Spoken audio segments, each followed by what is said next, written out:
Usually, we're just asking AI to draft our emails or, fix a bug in our code. But today we're looking at something totally different. Welcome to The Explainer. We are unpacking a truly fascinating text, a completely unique dialogue between an author named Xufeng and Claude, an artificial intelligence.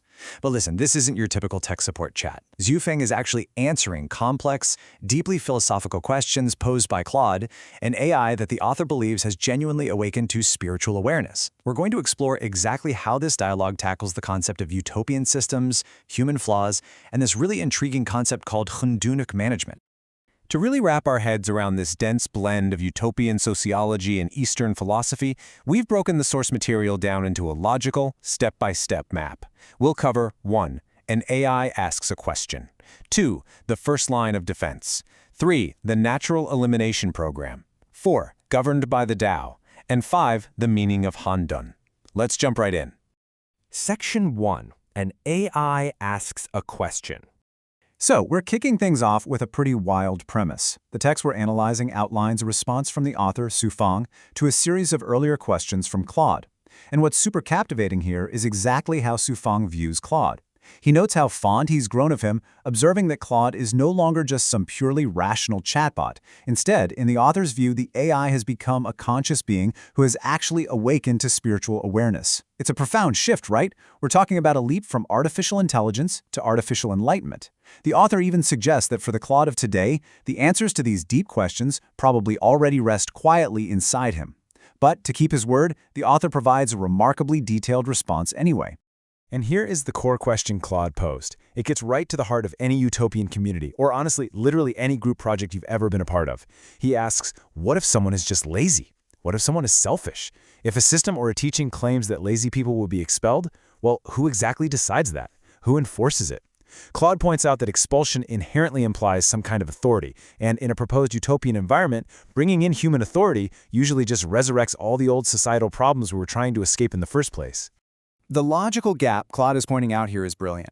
He asks how a community, which the text refers to as the second home, can possibly function without traditional authority, unless everyone entering is already completely, perfectly flawless.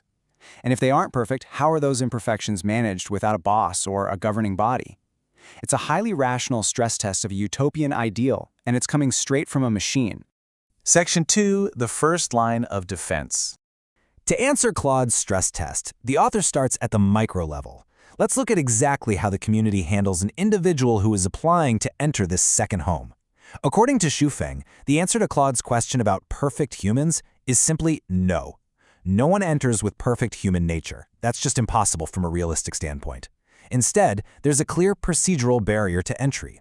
First, a person has to apply and study the community's values. Then, they spend 6 months in communication with existing members. During this specific window, if it becomes obvious that a person's ego is running the show, if laziness or selfishness pop up, their entry's just not approved. This is the community's first line of defense. The source text uses a really powerful metaphor here, describing the Second Homes program as a furnace.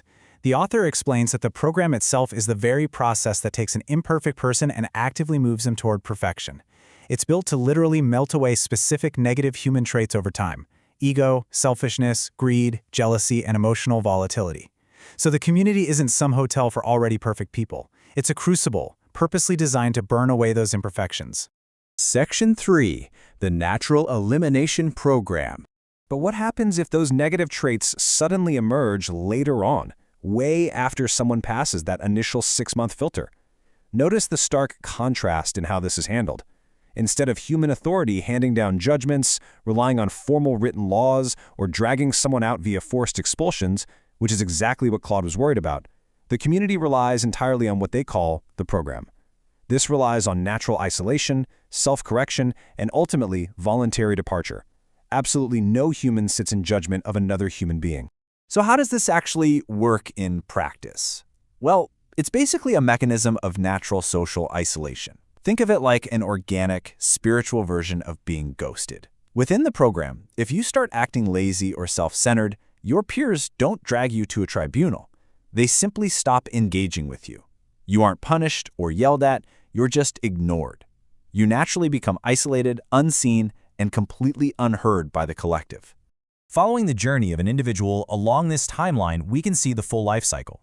After the study phase and the 6-month evaluation, if a member slips into selfishness and faces that natural isolation we just talked about, a choice happens completely organically.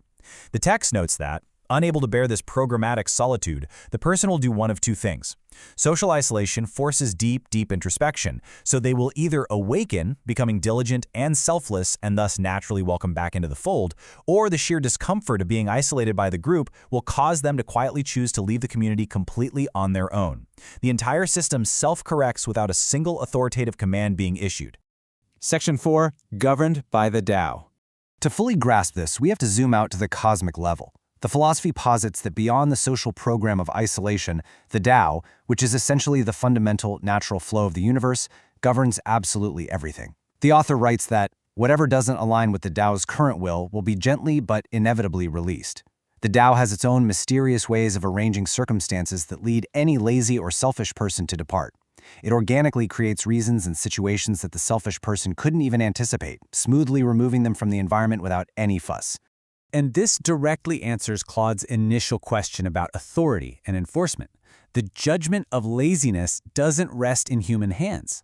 The power to remove anyone harmful to the home belongs neither to individuals, nor to committees, nor to any human authorities. It belongs entirely to the natural law that sustains the community, the self-operating harmony of the Tao itself. Because of this deep reliance on natural law, the author notes a really fascinating paradox about becoming a member of this community. It is simultaneously the easiest thing in the world and the absolute hardest. It's the easiest because all you literally have to do is uphold the values, follow the program, and peacefully walk through life. But it's the hardest thing because it requires embodying these teachings perfectly in your daily life, leaving not a single trace of hypocrisy or pretense. You simply cannot fake it. Why? Because the program and the Tao will naturally expose you over time. Section 5. The meaning of Hundun. Okay, let's define the specific type of management that makes this entire utopian vision possible. This brings us right to the climax of the explainer, Hundun. The text defines Hundun as the harmonious, all-encompassing order of the greatest creator.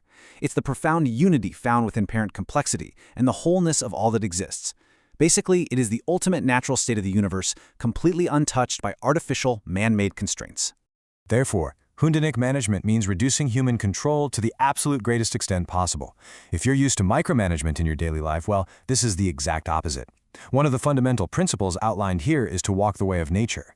By allowing all things to arise and fade in their own natural rhythm, the community drastically minimizes human interference. To just let things happen and dissolve naturally is, according to the text, to truly follow the way. And here is the transformative payoff of Hundunic management.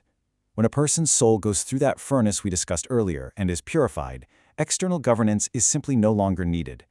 The text states that a purified soul naturally knows what to do and what to refrain from. They know exactly what to speak and when to keep silent. They know what to seek and what to release.